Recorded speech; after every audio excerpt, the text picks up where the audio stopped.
Halo, saya Jovita Aurelia dari Program Studi Ilmu Komunikasi kelas KM 203. Pada kesempatan ini saya akan mempresentasikan terkait dengan mindfulness and focus yang merupakan persyaratan dari ujian akhir semester mata kuliah Estetika Humanisme.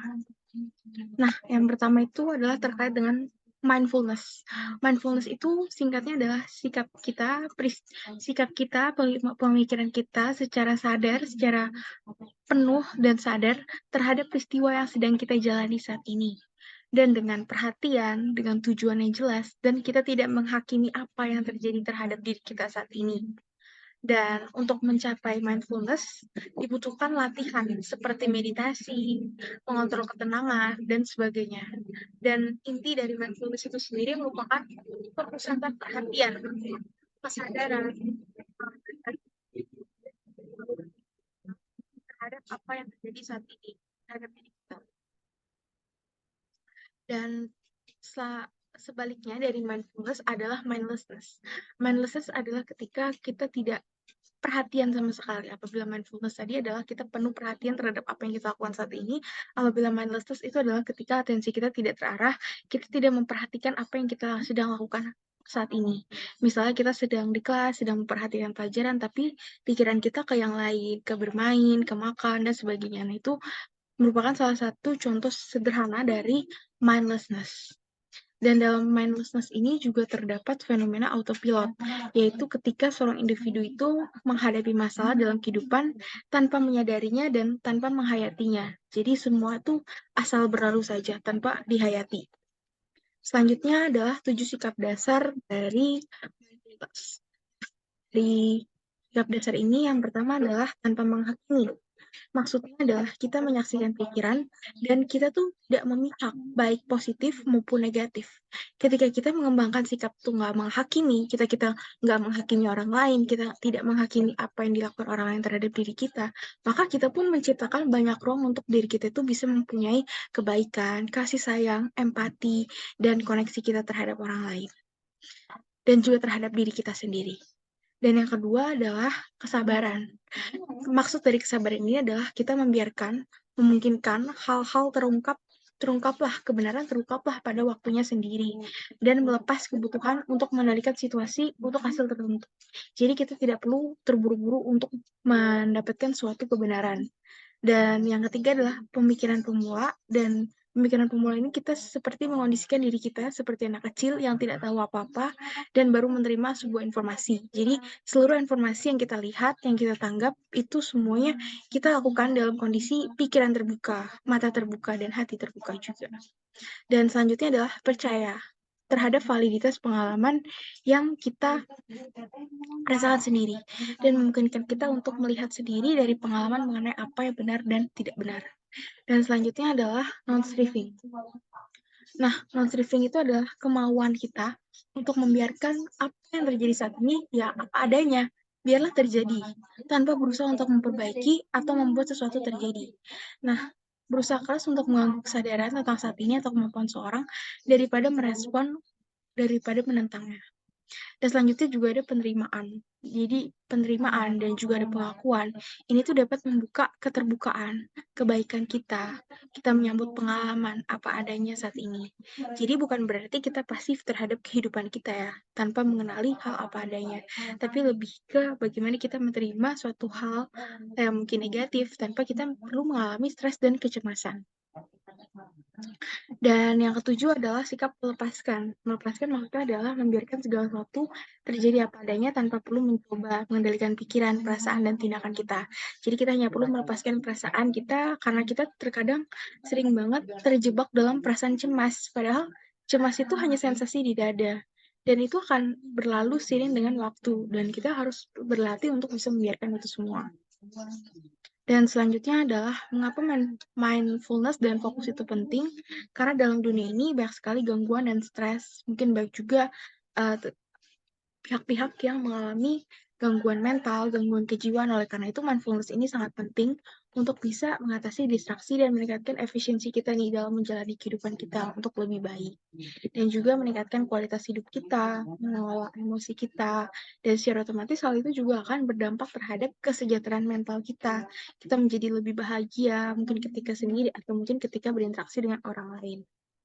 Dan selanjutnya adalah berkaitan dengan manfaat dari mindfulness. Dan ini adalah manfaat seperti pertama adalah mengurangi perenungan. Jadi ada sebuah percobaan terkait dengan retret meditasi yang ternyata tuh terbukti dapat meningkatkan kesadaran diri, memori kerja yang lebih baik, dan juga bisa menurunkan pengaruh negatif dan depresi. Dan yang kedua adalah mengurangi stres. Jadi ada juga meta-analisis terhadap 39 studi terkait dengan penggunaan pengurangan stres berbasis kesadaran dan terapi kognitif berbasis kesadaran, dan ternyata tuh bisa berdampak positif nih ke masalah klinis juga. Jadi klinis kita menjadi lebih baik secara klinis. Dan juga meningkatkan memori kerja juga nih, meningkatkan kapasitas, dan ini percobaannya juga dilakukan terhadap kelompok militer dibandingkan kelompok sipil, kelompok militer yang dengan meditasi kesadaran dan kelompok sipil yang tanpa meditasi kesadaran. Dan ternyata meditasi kesadaran itu bisa loh meningkatkan kapasitas memori kerja kita nih supaya menjadi lebih stabil. Dan selanjutnya adalah fokus. Mindfulness itu juga dapat meningkatkan fokus kita. Karena dia tuh bisa menekan distraksi dari informasi. Jadi ketika kita sering bermeditasi, ketika kita sedang melakukan suatu kegiatan yang kemudian mungkin banyak distraksi, kita tuh lebih bisa mengontrol kita untuk bisa tetap berfokus terhadap apa yang sedang kita lakukan. Dan selanjutnya juga menurunkan reaktivitas emosional. Jadi ketika kita latihan meditasi kesadaran, ini tuh dapat membantu kita untuk melepaskan diri dari gambar yang mengganggu emosional, dan kita lebih fokus terhadap tugas kognitif kita atau apa yang sedang kita lakukan juga. Dan mungkin ketika apa yang orang lain lakukan kepada kita, ketika kita reaktif, maka akan mudah terjadi pertengkaran. Tapi ketika kita bisa menurunkan reaktivitas emosional kita, maka kita akan lebih mencapai kedamaian. Dan selanjutnya juga fleksibilitas kognitif. Meditasi kesadaran tuh juga ternyata terbukti loh dapat meningkatkan fleksibilitas kognitif.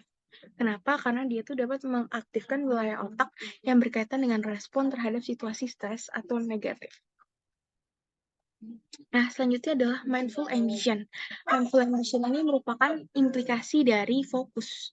Dan dia tuh bisa meningkatkan kinerja dalam pekerjaan yang kita lakukan sehari-hari. Kita menjadi lebih optimal nih dalam melakukan pekerjaan kita sehari-hari. Dan selanjutnya juga mindful ambition ini, kita juga dapat fokus untuk meningkatkan kemampuan kita dalam bekerja. Dan selanjutnya akan juga dibahas terkait dengan tantangan untuk fokus. Dalam fokus pasti ada tantangan. Dan tantangan untuk fokus biasa adalah fokus untuk memulai fokus dan untuk tetap bersikap fokus. Karena orang seringkali susah untuk fokus, dan ketika sudah fokus susah untuk mempertahankan fokus tersebut. Seperti contohnya ketika kita sedang belajar. Mungkin mudah nih untuk kita di 5 menit pertama belajar dan bisa fokus terhadap apa yang kita pelajari. Tapi setelah mungkin sudah 20 menit, sudah 1 jam, 2 jam, fokus kita tuh menjadi agak hilang. Dan itulah tantangan dalam untuk fokus, yaitu untuk mempertahankan fokus tersebut. Nah, selanjutnya adalah beberapa strategi untuk mencapai mindfulness. Pertama, kita harus memperjelas apa sih yang paling penting kegiatan kita dalam satu hari. Misalnya ada A, B, C, D, prioritas apa sih yang harus kita lakukan? Oh, A duluan, selanjutnya B. Nah, itu kita harus memperjelas apa yang paling penting supaya kita tidak kebingungan ketika kita tuh mau melakukan kegiatan. Mana dulu sih yang kita mau lakukan? Nah, kemudian jadilah hal yang terpenting sebagai opsi yang menarik.